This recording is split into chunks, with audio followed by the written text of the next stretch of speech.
Alright folks, the day has finally arrived. The Eldar Codex is here.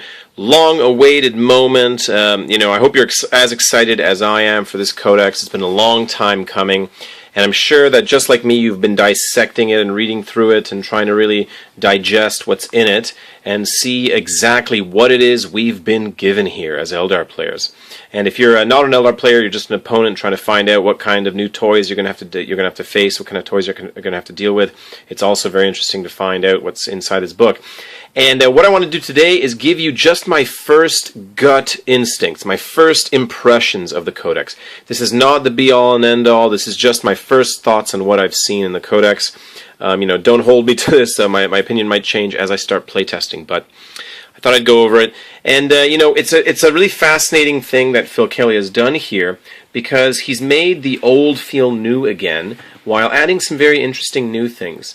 Now, some of those new things are not as exciting as we had hoped, but still, it's a very exciting moment to be an Eldar player. So the first thing I wanted to say is that, as you've already seen, I don't think this is saying too much. It's been spoiled already, I'm sure, that the army is becoming ballistic skill 4. There's a warp spider blasting people very appropriately, because the army is a ballistic skill 4 army. That's very appropriate. That's what it should have been, based on what other codexes have been leaning towards, in terms of elite armies. So that's good to see. And the other interesting thing the Codex has, actually, let's go back to this picture because it's still appropriate, is generally speaking, the army has a lot of weapons that ignore armor on rolls of 6. That's the easiest way to put it. On rolls of 6, you ignore armor, and if you're something like a warp spider, that 6 becomes an AP 1-shot even, so it actually helps you seriously against vehicles. Very interesting. Very interesting way of keeping Eldar an elite army without just kind of bleaching them to be a standard ballistic skill 4 army, because it means that they're the kind of army that you pay a lot of points for, you get a lot of offense from them, high ballistic skill, ignoring armor on 6s, but you pay for it with very weak defensive stats. And now that Fortune is gone, that's gonna be a big effect as well. So we see a massive offensive boost in the entire army. Now, what else do we see? On the flip side, we see low defenses. We see that the army is going to die quicker because, first of all, Fortune is no longer a guaranteed power. You're going to have to roll on it just like anything else. Not particularly likely to get it if you just have a single Farseer in your army. And not necessarily all that much more likely to get it if you have 2 Farseers in your army. So you cannot rely on it anymore. And a lot of things did not become cheaper. They became better. They did not become cheaper. In many cases, things got more expensive. So if you had trouble getting gunned down with old Eldar, you're going to have even more trouble surviving now, because your army will be gunned down very, very quickly. That said, your offense, hopefully, will compensate. The fact that you're not going to have to rely on failed saves as much with jet bikes, because now every 6 is going to ignore armor. The fact that you're going to have a lot of things that are, a lot of infantry models especially, are going to be ignoring armor on rolls of 6. That can mean a lot. So it's a very fascinating proposition. In one way, we got weaker. We're going to die quicker. We can't guarantee Fortune anymore, and a lot of our stuff is more expensive for these exact same defensive stats. The offense went up, the defenses stayed the same in most cases. Not in all cases, but in most cases. Very interesting. On the flip side, the army is far more self-sufficient. A lot of units, because of their point costs and because of their stats and abilities have been changed around, they are much more self-sufficient. Warp spiders, going back to them, I used to say never take them without Fortune. They're just not worth it. Well, now they're cheaper, they're better, they're nastier at shooting. They're pretty self-sufficient now. You can take a unit of them on your own and say, you know what, I can get a lot out of this unit. So the self-sufficiency in the army has actually increased, and that's a good thing to see. Next thing to talk about is we get high-quality units, although they are for a high price. So you get a lot of good weapon choices. You get a lot of good defensive type abilities, even though, of course, they're very expensive. And you do get it for a very high price. And when I say defensive abilities, I mean upgrades, like, for instance, hollow fields, things like that. So it is a high-priced army. It's an army that is going to not field very many models. It'll field even fewer models in most cases than it used to, which is hard to imagine, but at least things got better in the return. So what are the biggest positives? The biggest positives are First of all, a massive rebalancing of old units. Things like striking scorpions got spectacularly better. Warp spiders, so much better. Swooping hawks, unbelievably better. I mean, I'm going to talk about all this kind of stuff when I get to my other videos. I'm going to do a first impressions video for each part of the Codex, you know, HQ, troops, all that kind of stuff. Right now, this is just a quick overview, first thoughts, but a lot of old stuff is new again. It got so nicely rebalanced. You are going to be excited to field some of these things, and they're going to be a lot more effective. Even if they were effective in the old Codex, they're going to be even more effective now. So that's a great thing to see. On the negative side, the Codex has lost some abilities. Some very flavorful and interesting abilities were lost. I mean, give you an example, Dire Avengers. They lost their uber defensive ability, Defend. One of the most unique things in all of 40k. You know, sort of like ultra defensive grenades. Gone forever, not to be seen again. And on top of that, they lost their ability to choose to fire an extra shot on a turn and then not be able to fire afterwards. But that was a very cool ability.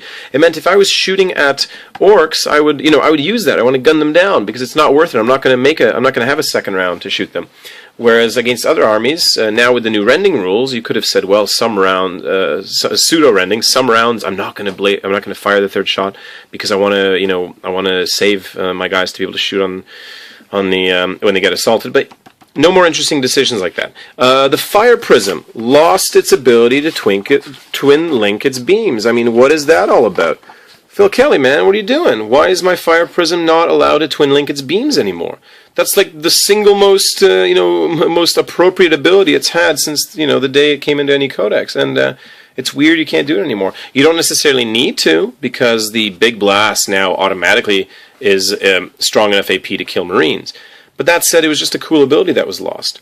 I think a lot of potential was wasted. The one biggest potential I thought was wasted was the possibility to make aspect troops, to make them troops in some kind of way. I thought, you make it that you can take an Autarch upgrade, or even take the Phoenix Lord and make these guys troops, and they're not so powerful or so broken that 6 units of these guys on the table that are troops would suddenly break the game. Like, who cares if you had 6 units of Swooping Hawks? They're really awesome in this new edition, but who really cares if you had 6 units of these guys? Would it really hurt the game that much? To have a bunch of guardsmen that cost, as much as 3 guardsmen popping up and down, getting gunned down by, strength 3 guns. I mean, that's basically what these guys are, is guardsmen with wings with a lot of cool abilities. And it's just unfortunate that that was a lost opportunity. I thought that would be a really cool thing that Eldar could have. Eldar could have been the codex where aspect warriors, where you could have 12 different troop types depending on what kind of army you wanted to build, and it would have been such a varied army.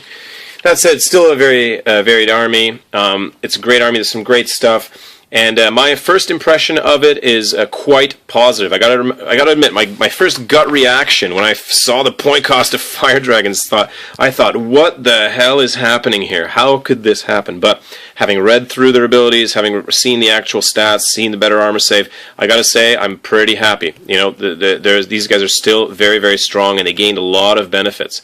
That 3+ armor save is going to save you from 90% of the regular stuff that was used to kill you before.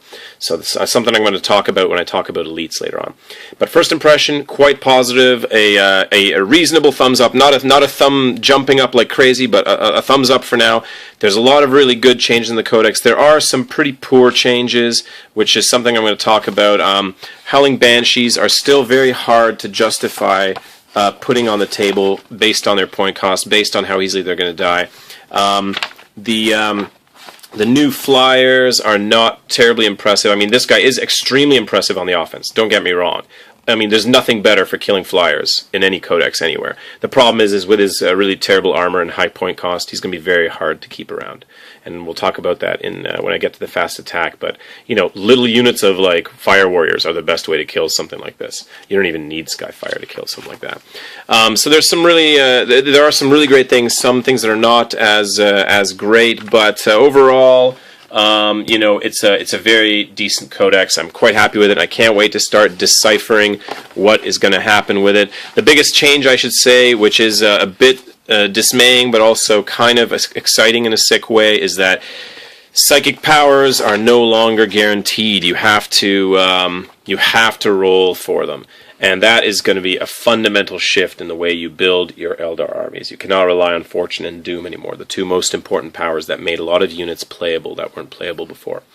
So that's going to change the way you play. But first impressions, quite happy with the Codex. Can't wait to start playing with it. And keep watching and look for my videos coming up over the next few days, looking at each section of the Codex. Again, just my first impressions, before I've played with them yet, but my first impressions in depth, and a few strategies I can already see for certain units that you're going to be using in the new Codex.